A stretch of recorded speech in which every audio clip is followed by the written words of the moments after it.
Let's talk about kids swearing in the hallway and what you can do about it. First of all, the only thing you have to kind of curb swearing in the hallway is going to be consistency. I talk about it all the time, but it's super, super important. And here's why. Let's say you have kids that are, they just don't understand. They don't even think they're doing a bad thing. It's just the way they talk all the time when they're with their friends. And in the hallway, they're usually with their friends. So they kind of lose track of where they are. So what we really want is to teach them that, hey, there are times when that language is probably going to fly, but not in our hallways. So the only thing we have is consistency.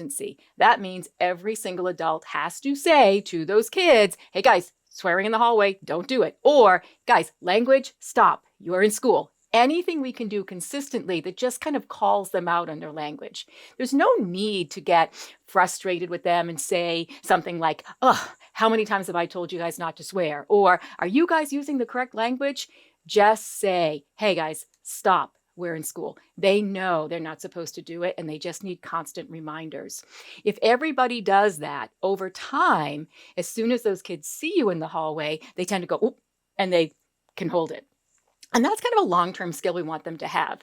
So be consistent. Don't get frustrated. Don't just walk by and say, oh my gosh, no matter how many times I say this, they just keep swearing in the hallway. Remember, if that's what they do with their friends, they're going to forget where they are, and they just need a consistent reminder. Thanks for watching. Please hit like, subscribe, and leave a comment.